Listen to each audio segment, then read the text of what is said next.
Kuliahnya 2 tahun. Bedanya kuliah di Jepang itu, bisa menikmati fasilitas yang lebih lengkap. Misalnya ada ruang komputer, ya, terus printer dan mesin fotokopi. Jadi tiap mahasiswa itu dapat kartu untuk ngeprint atau fotokopi beberapa ratus lembar setiap tahunnya. Lupa persisnya berapa, soalnya berlebih. Nah, terus ada student lounge yang juga luas banget. Itu ada tempat di student lounge itu ada tempat belajar yang model kubikel kayak untuk orang yang mau fokus belajar sendiri. Terus ada juga yang model sofa kalau mau nyantai belajarnya, atau yang model meja. Jadi bisa diskusi bersama di situ. Terus ada juga ruangan nge-gym dan fasilitas olahraga lainnya. Terus ada dapurnya. Dapurnya itu lengkap dengan kulkas, kompor, microwave, dan lain-lain. Terus toiletnya juga canggih-canggih dan selalu bersih. Ada kamar mandi besar juga untuk mandi air hangat, dan ada loker penyimpanan barang dalam kamar mandi. Terus lokernya juga nggak hanya di kamar mandi, tapi juga ada di area lounge dan juga area-area lainnya. Terus asrama kampusnya itu menyediakan sepeda untuk masing-masing penghuni asrama gitu. Jadi kayak super komplit banget deh fasilitasnya. Terus kalau untuk mahasiswanya sendiri, itu kan dari macam-macam negara ya. Jadi dan kita komunikasi pakai bahasa Inggris. Jadi seru banget, banyak pengalaman baru. Kalau dosennya itu lebih strict terhadap waktu dan aturan. Jadi standarnya juga lebih tinggi. So, perlu effort yang lebih juga untuk memahami kuliah dalam bahasa Inggris. Apalagi kalau logat dosennya bukan asli bule. Tempat paling favorit selama kuliah di Jepang itu Showa Kinen Koen. Kenapa? Karena itu taman yang luas banget dan selalu indah di semua musim. Kalau di musim gugur ada aneka daun-daun berwarna kuning atau orange yang berguguran. Terus di musim semi ada sakura. Di summer ada bunga-bunga, dan di winter ada festival lampu yang semuanya bagus banget. Jadi di sana bisa kayak piknik juga, gelar tikar, dan makan bekal yang dibawa. Pokoknya seru dan menyenangkan banget jalan-jalan di taman itu di musim apapun. Nggak pernah nyesel sama sekali. Malah pengen S3 lagi di sana. Cuman agak bimbang sih antara pengen nyoba negara lain sama kembali ke Jepang. Soalnya tinggal di Jepang itu nyaman banget dan tempat idaman banget buat tinggal. Kecuali dari sisi tempat sholat dan juga makanan halal ya.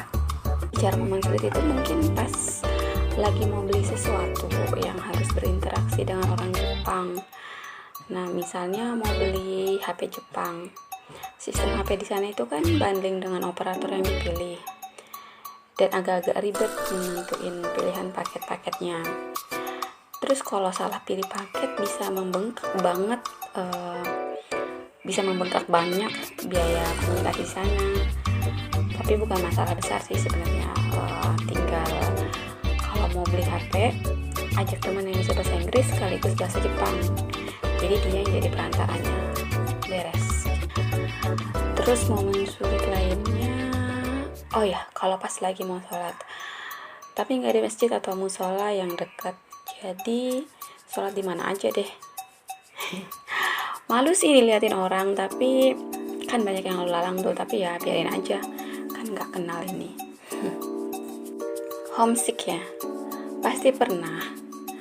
Kalau homesick ya tinggal video call atau menyibukkan diri dengan kegiatan-kegiatan atau jalan-jalan gitu. Di Jepang itu kan lebih teratur. Contohnya mau masuk KRL harus antri dulu. Habis makan di restoran harus beresin meja sendiri dan lebih on time karena semua jadwal di sana kan tepat waktu. Terus di Jepang juga jadi lebih suka jalan kaki, soalnya memang lingkungannya nyaman banget untuk jalan kaki. Jadi lebih sehat dan gak gampang sakit deh.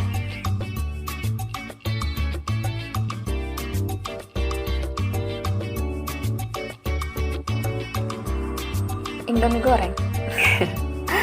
Ini buat pecinta Indomie ya, soalnya harga Indomie di sana itu 5 kali lipat dan rasanya juga kurang enak. Mungkin kurang mecin kali ya. Ada beberapa makanan yang memang udah berlogo halal. Biasanya itu tersedia di supermarket yang menjual makanan-makanan internasional.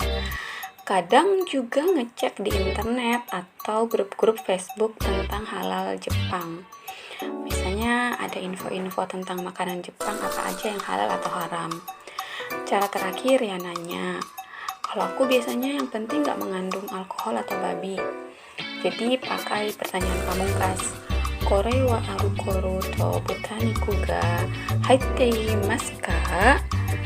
Nah, kalau jawabannya iye, berarti nggak mengandung alkohol dan babi. Jadi aku bisa beli deh.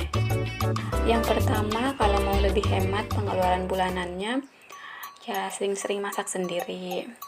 Terus kalau mau belanja, itu bisa pakai momen-momen khusus yang biasanya lebih murah, kayak Fukubukuro atau Lucky Bags saat New Year. Terus kalau nggak bisa bahasa Jepang tapi perlu komunikasi dengan orang Jepang, nah kita bisa ajak teman yang jago bahasa Inggris sekaligus bahasa Jepang. Selanjutnya tips terpenting mungkin ya untuk kuliah. Saat kuliah berlangsung itu kita sebaiknya benar-benar fokus sama yang diajarkan dan mencoba mengerti dan benar-benar sudah paham dan apa yang diajarkan saat jam pelajaran selesai. Jadi kita bisa punya banyak waktu yang lebih untuk jalan-jalan gitu, nggak perlu belajar terus kan di luar jam pelajaran. Untuk teman-teman semua, nikmati masa kuliah di luar negeri dan bijak. Jangan cuma belajar aja, tapi juga tetap diimbangi dengan traveling.